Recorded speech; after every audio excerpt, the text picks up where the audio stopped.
اللہ رب محمد صلی اللہ علیہ وسلم نحن عباد محمد صلی اللہ علیہ وسلم وعلی ذوی وآلہ ابد الدہور وکرما۔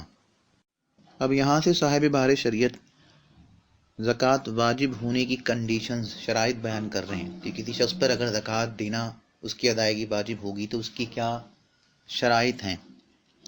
تقریباً 10 شرطیں انہوں نے بیان کی ہیں: مسلمان ہونا اور بالغ ہونا، عاقل ہونا، آزاد ہونا، مال بقدر نصاب، ملکیت میں ہونا، ملکیت تام ہونا، یہ 6 ہو گئیں، اور 7ویں ہے نصاب کا دین سے فارغ ہونا، یعنی قرض سے خالی ہونا، اور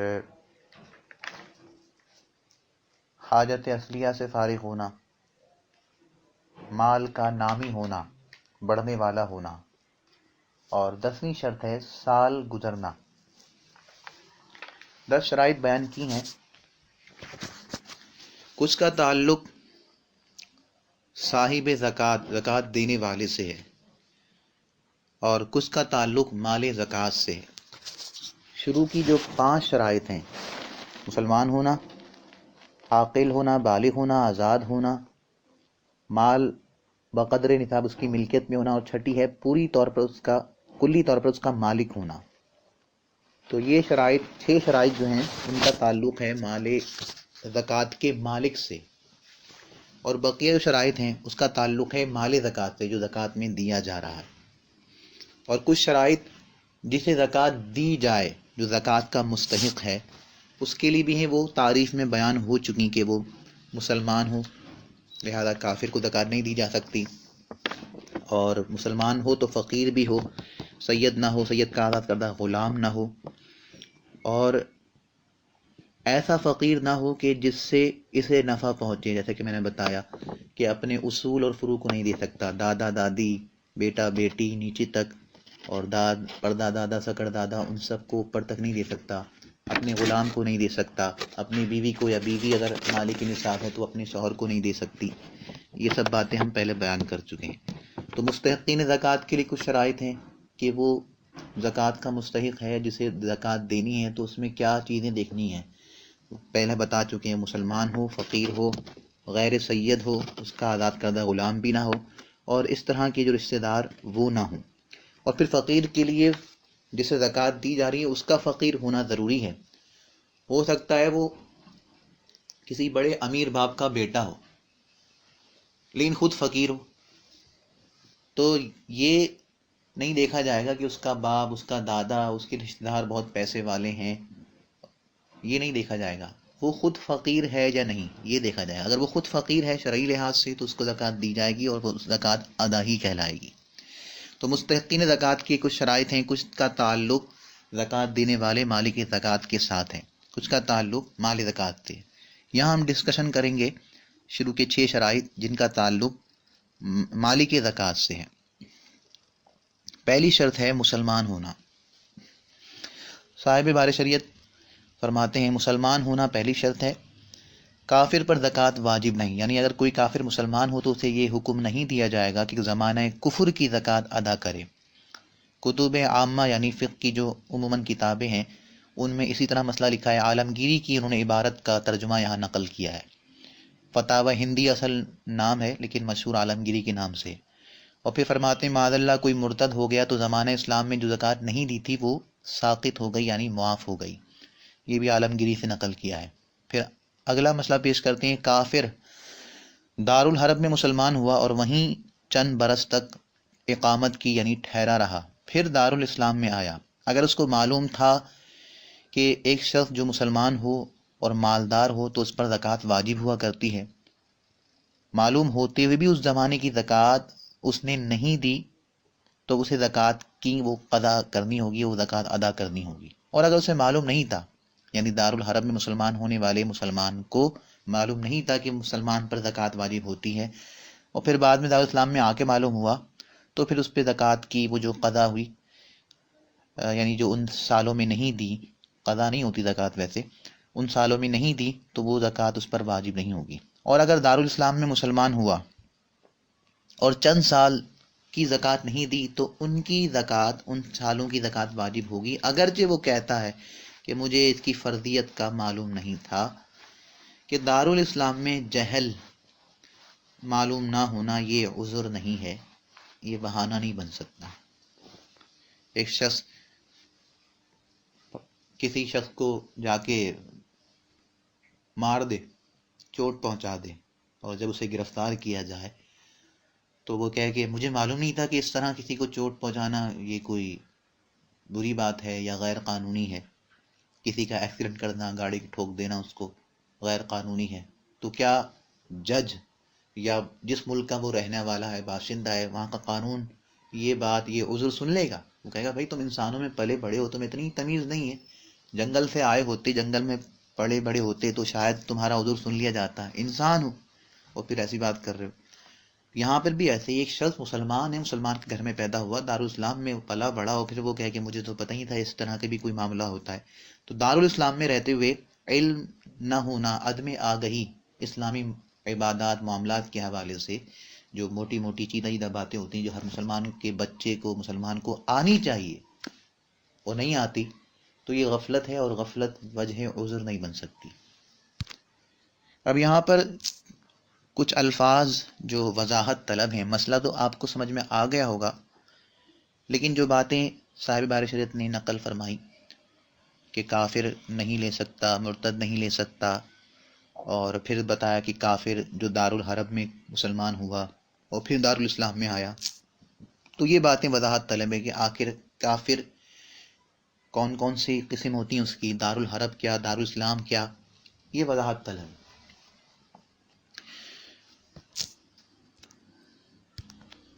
بلحاظ ذات کے یا نظریات کے کافر دو طرح کے، کافر اصلی اور مرتد۔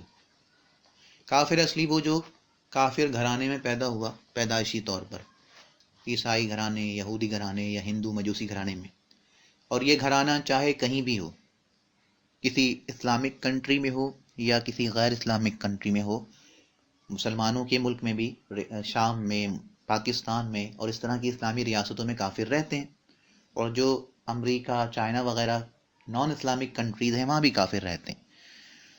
تو جو کافر گھرانے میں پیدا ہوا، ہمیشہ کا کافر ہے، اسے کہیں گے کافر اصلی۔ اور ایک وہ شخص کی جو مسلمان گھرانے میں پیدا ہوا، کہیں بھی اس کا گھر ہے، امریکہ میں ہو یا پاکستان میں ہو، لیکن مسلمان ہونے کے بعد اس مرتد ہو گیا، بالغ ہوا اور اس نے کوئی ایسی بات اختیار کر لی جو دینی ضرورت کا انکار کر رہی تھی، حضور سید عالم صلی اللہ علیہ وسلم کا کہ نبوت کا انکار کر دیا، خاتم النبیین ماننے سے انکار کر دیا، جیسا کہ آج کل کے قادیانی، تو وہ مرتد ہو گیا۔ تو مرتد کے احکام جو ہیں وہ بہت سخت ہیں، اس کے ساتھ کوئی رعایت نہیں کی جاتی۔ پھر کافر اصلی، وہ بلحاظ جغرافیائی تین طرح کے ہیں۔ ایک وہ کافر کہ جو اسلامی ریاست میں ہے، اسلامی ریاست جیسے دبئی، سعودی عرب، پاکستان، شام وغیرہ، مصر، اسلامی ریاست میں جو عیسائی ہیں، ہندو ہیں، مجوسی ہیں، تو ایسے کافر کافر اصلی ہیں کہ کافر گھرانے میں پیدا ہوئے، لیکن چونکہ اسلامی ریاست کے تحت رہتے ہیں تو یہ کافر ذمی کہلائیں گے۔ اور وہ جو اسلامی ریاست کے تحت نہیں ہیں، امریکہ، چائنا، جاپان وغیرہ یا ہندوستان، یہ سب کہلائیں گے کافر حربی۔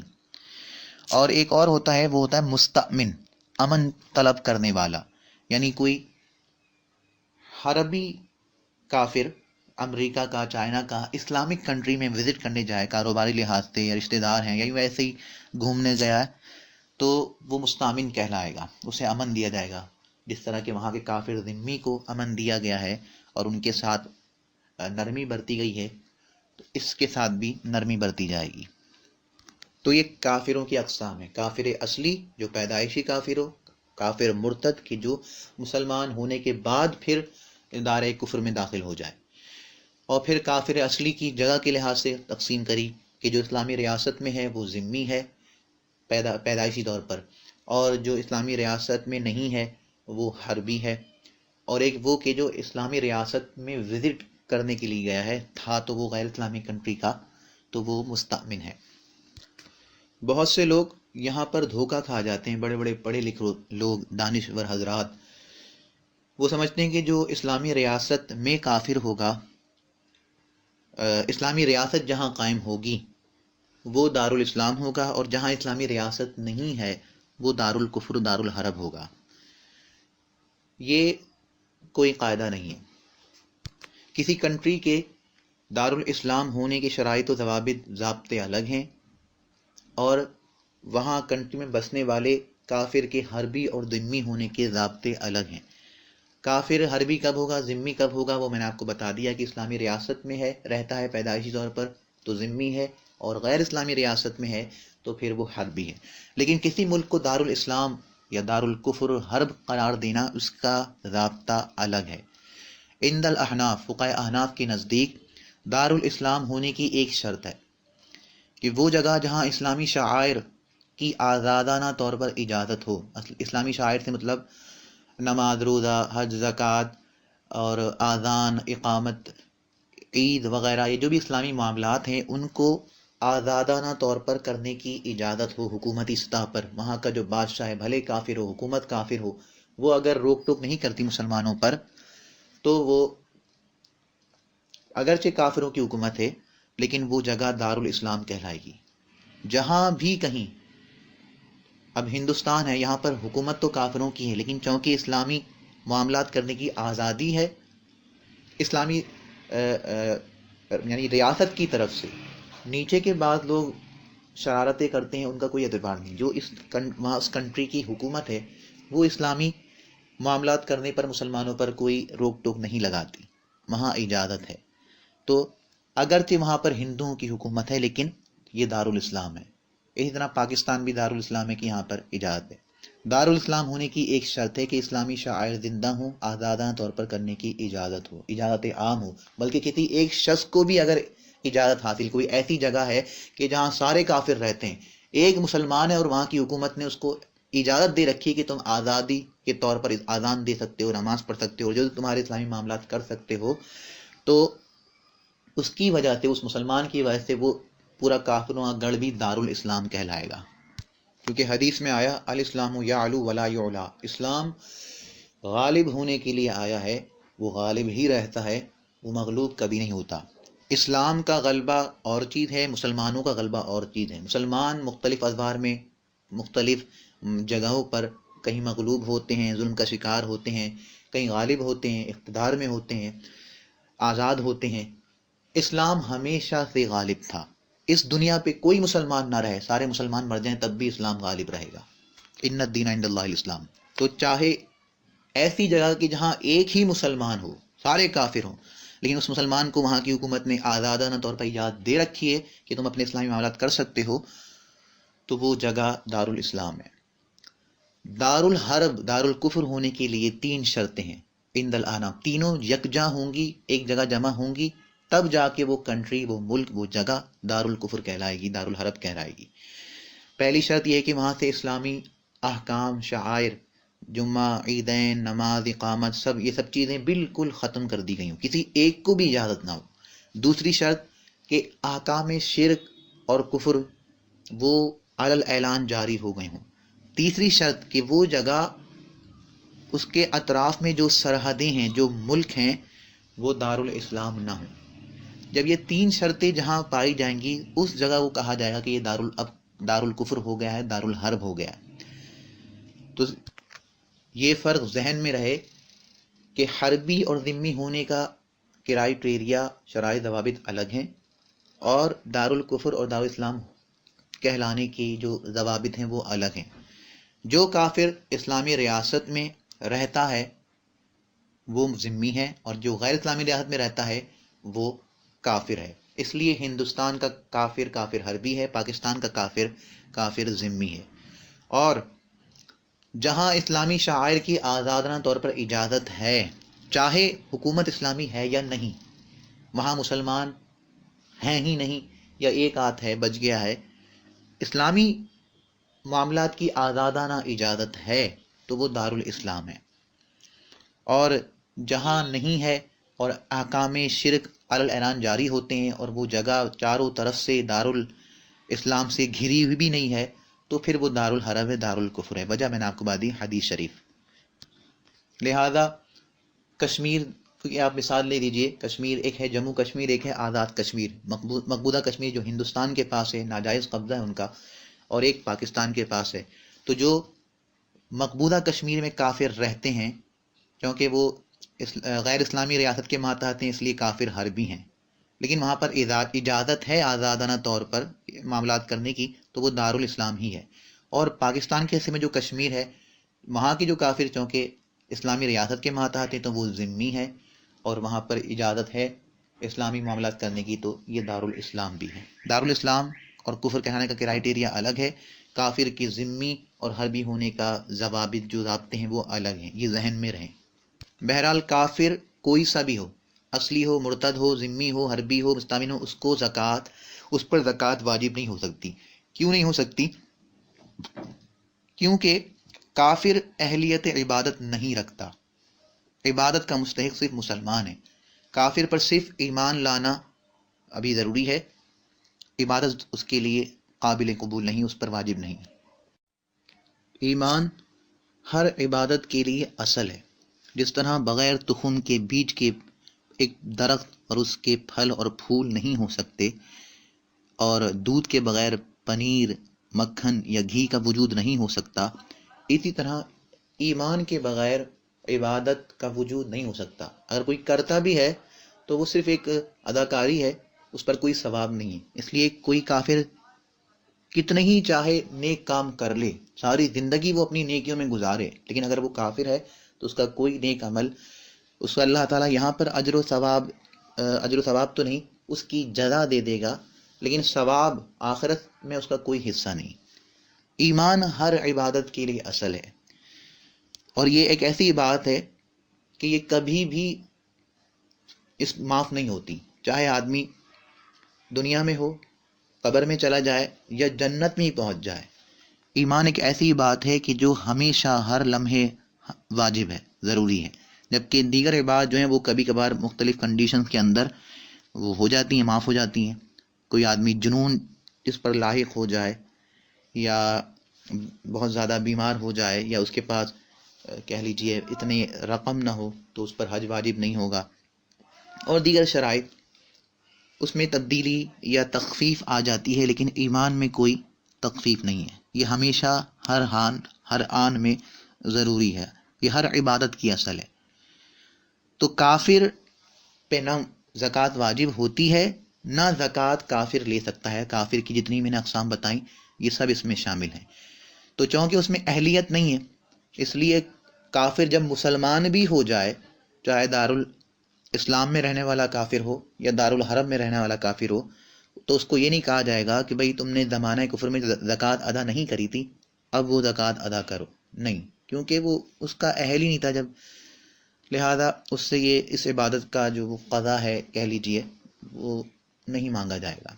یہی فرماتے ہیں کہ مسلمان ہونا، کافر پر زکوٰۃ واجب نہیں، یعنی اگر کوئی کافر مسلمان ہو تو اسے یہ حکم نہیں دیا جائے گا کہ زمانہ کفر کی زکوٰۃ ادا کرے، اور معاذ اللہ کوئی مرتد ہو گیا تو زمانہ اسلام میں جو زکوٰۃ نہیں دی تھی وہ ساقط ہو گئی۔ اب کوئی کہہ سکتا ہے، آپ کے ذہن میں یہ آ سکتا ہے، چلو کافر تو کافر تھا، ہمیشہ کافر تھا، لیکن جو مرتد ہے وہ تو پہلے مسلمان رہا، مسلمان کنٹری میں پلا بڑھا، اور بعد میں ایک دم سے چند ٹکوں کی خاطر یا کسی عورت کی خاطر اپنے دین و ایمان کو بیچ دیا، جیسے کہ ایک قادیانی لوگ ہیں، اللہ محفوظ رکھے، تو اس سے کیوں نہیں لی جاتی؟ وجہ صاف ہے کہ جب تک وہ کافر ہے، مرتد تو کافر سے ہی بدتر ہے، تو وہ اہلیت ہی نہیں رکھتا عبادت کی، لیکن جب وہ مسلمان ہو گئے، یعنی کوئی قادیانی بعد میں اگر مسلمان ہو جائے تو بھی اس سے وہ اس زمانے کی زکوٰۃ نہیں لی جائے گی۔ وجہ یہ ہے، حدیث پاک سید عالم صلی اللہ تعالی علیہ وسلم نے فرمایا، مسلم شریف کی حدیث ہے، ان عمرو بن العاص رضی اللہ تعالی عنہ لما جعل اللہ الاسلام فی قلبی اتیت النبی صلی اللہ علیہ وسلم، جب اللہ تعالی نے مجھے اسلام کی دولت بخشی اور میں حضور کی بارگاہ میں حاضر ہوا، تو فقلت، میں نے عرض کیا، حضور اپنا دست برکت پھیلائیے تاکہ میں آپ کے دست برکت پر بیعت کر سکوں، فلی ابایعک، فبسط یمینہ، حضور نے اپنا دست برکت پھیلا دیا اور پھر فرماتے ہیں میں نے حضور کا دست برکت تھاما تو سرکار نے سوال فرمایا مالا کا یا عمر، کیا ہوا، خیریت تو ہے؟ تو میں نے عرض کی حضور میں شرط رکھنا چاہتا ہوں۔ حضور نے فرمایا کیسی شرط؟